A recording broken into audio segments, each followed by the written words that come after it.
Hello and welcome to a brand new episode of Opinion Matters with me, Pranay Manyar. In this episode, we'll be talking about three things, that is the Chinese propaganda, India's inferiority complex towards China, and the boycott China and the Atmanirbhar India movement.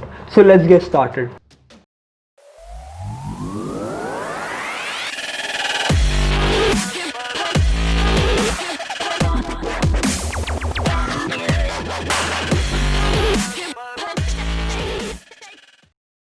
This video is a continuation of the previous video which we uploaded about the border dispute we have with China. If you have not watched the video, the link is down in the description. Please spare some time and watch the video.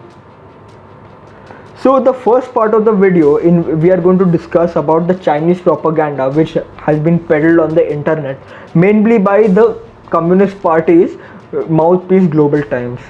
They have released multiple videos of Chinese military conducting military exercises in the Tibetan plateau near Ladakh and near Arunachal Pradesh.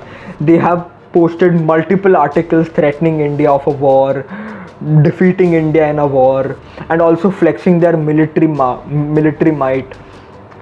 Also, there have been other obnoxious videos which they have posted on the internet of Chinese soldiers assembling and disassembling guns blindfolded, and also of Chinese soldiers who are asleep and someone is trying to snatch guns from them. There have been other ways China has been infamous of peddling propaganda on the internet as well as on the World Forum by not disclosing the casualties which they suffered after a war or a clash. After the Galwan Valley clash which took place on 15 June, China refused to disclose the amount of casualties which they faced, whereas the Indian army disclosed that 20 soldiers from their side have been killed in the action.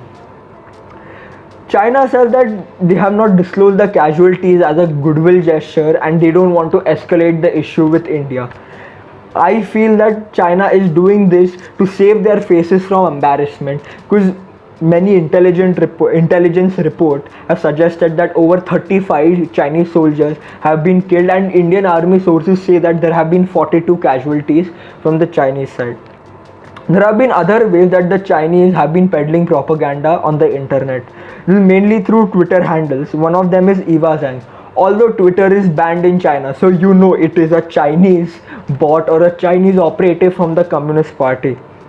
This Eva Zhang Twitter handle has been continuously posting videos, have been continuously posting photos, and been tweeting about the Galwan Valley clash and other incidents between the India and China's military. This account of Eva Zhang has had multiple retweets, multiple likes, and multiple shares. Many journalists have retweeted. Many media handles have used this account as a source.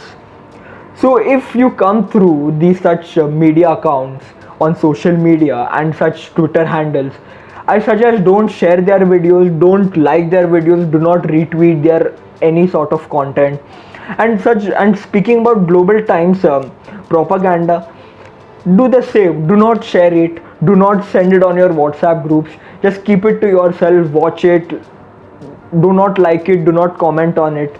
These videos have been peddled on the internet to demoralize and to demotivate the Indian army, the Indian establishment, and the Indian civilians.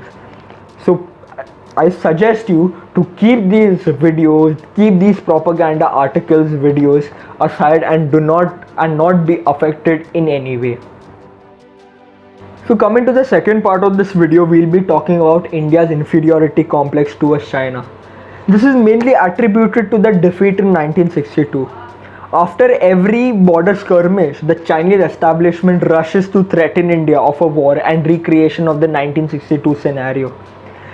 The Indian army lost the 1962 war due to multiple reasons. The mainly being the lack of preparedness. The Indian army was caught off guard. On one hand, they were signing the principles of Panchsheel. On the other hand, they invaded the NEFA or Northeastern Frontier Agency and Ladakh. The reason can be attributed to this defeat is the greater number of the PLA troops and their technological edge over us. They used machine guns, whereas we were still stuck on World War II era semi-automatic rifles. The command structure of Indian Army was weak and disorganized.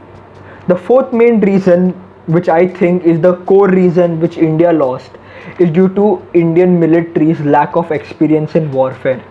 Compared to the Indian army, the Chinese PLA had fought multiple wars against multiple adversaries, mainly being the Chinese Civil War against the Chinese nationalists, the World War II against the Japanese, and the Korean War against the American-led coalition. Thus, the Chinese army had quite a lot of experience in warfare, whereas the Indian army did not have experience and lacked experience, as this was technically the first war, as the 47 and the 48 war was led by British generals who were still in India and were reorganizing forces between India and Pakistan.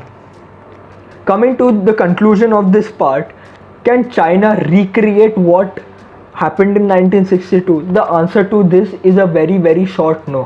Why I say no? Because Chinese and the Indian military may not have a parity, but the Indian military and the Indian army has quite a decent amount of experience in mountain warfare, as they have fought skirmishes and wars in the Himalayan region of Siachen and Kargil. This is mainly against Pakistan. Also, the Indian army enjoys air support from the Indian Air Force, as India has multiple air bases across the LAC, whereas the Chinese lacks decent air bases, and these air bases which are located at the LAC on the Chinese side, they are situated at a high altitude location. This does not allow the fighter jets over there to carry maximum payload due to the thin atmosphere and the thin air over there. So Indian army can enjoy air support from the Indian Air Force if a war breaks out. I really hope a war doesn't break out between the two Asian giants. So in this part 3 of the video, we discuss about boycotting Chinese goods and the Atmanirbhar Bharat campaign. Is boycotting Chinese goods actually possible? Is it possible to completely cut down the dependence on Chinese made goods? The answer to this is a no.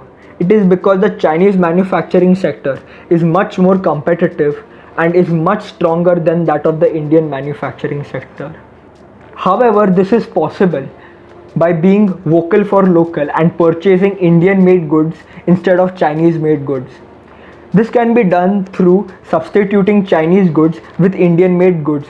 Next time when you walk into a store to purchase something, check where it is manufactured and preferably buy Indian made goods. So the next question lies is it possible to compete with the Chinese manufacturing sector in the Atmanirbhar Bharat campaign? The answer to this is yes, but it will take a lot of time.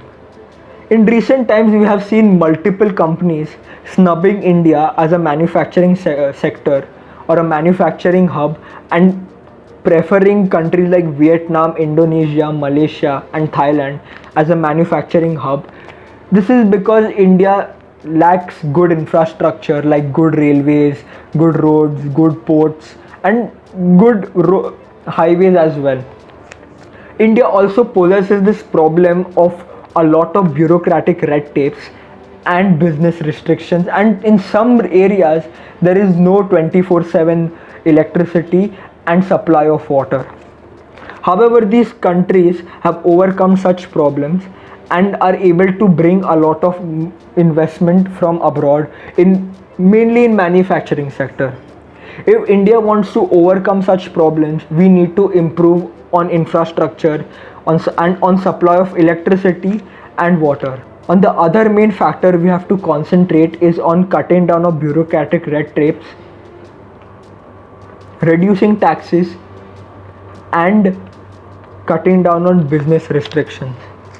This way we will be able to woo more industries and more manufacturing investments in India and not let them go to our Southeast Asian counterparts. The Atmanirbhar Bharat campaign can only be successful if India works on all these factors and is able to overcome on most of its infrastructural problems.